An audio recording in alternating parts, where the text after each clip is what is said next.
So, sleepiness can arise at any time on our headspace journey.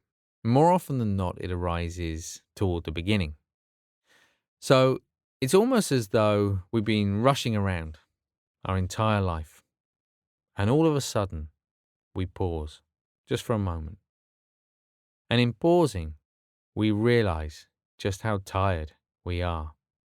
It's almost like a residual tiredness. It's in the body, it's in the mind. It's almost like it's kind of oozing out of us. And the result is that sometimes, even if we don't fall asleep, we feel a little bit sleepy.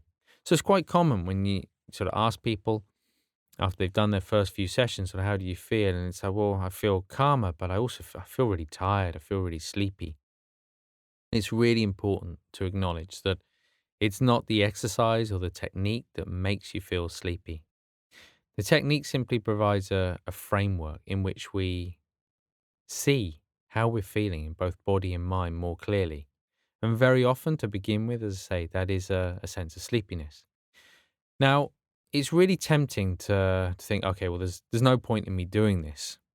If I'm just going to fall asleep, it's kind of a waste of time, but it's really not. For sure. If you sit down and the intention is to go to sleep, then, it's a bit of a waste of time. But as long as we sit down with the intention to follow the technique through and we then fall asleep partway through, that's okay. That's not wasted time at all. And in fact, the other information will still be going in.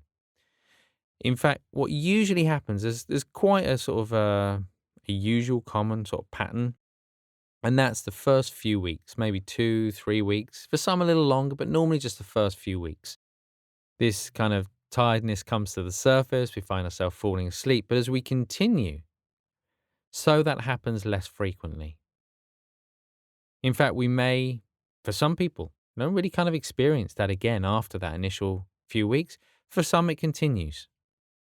So there's a few things you can do to make sure that you are less likely to fall asleep during a session. So obviously the first is time of day. If we save our headspace for very last thing at night, so much so that it's the last thing we remember to do as we're lying there in our bed before we go to sleep, then of course we're more likely to fall asleep. So find a time of day which is conducive for this kind of exercise.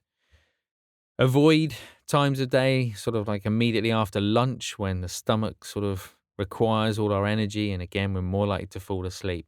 The best time of day when the mind is brightest, although that won't be the case for everyone, for most people is first thing in the day. We're least likely to fall asleep first thing in the day. So if that sounds okay and you're able to do it, then I would recommend getting out of bed, going to the toilet, perhaps splashing a bit of water on the face, maybe even having a glass of water, and maybe even opening the window, letting in some fresh air. So making sure that the environment itself is set up in such a way where you're less likely to go to sleep. And then of course the posture. Make sure you're sitting in such a way that you're not going to easily drift off. And then in the mind, when you feel yourself kind of sinking, sort of getting very heavy, that's okay. But once it starts moving towards sleep, a really useful technique, if you imagine either very bright sunshine or a light bulb, just something very light and bright just above your head. And if you just maintain a very soft focus on that, even just for 20, 30 seconds, it can be before, during, or after your session, it will just help lift the mind and is likely to prevent you drifting off to sleep. And it's likely to bring just a little bit more kind of energy into the body.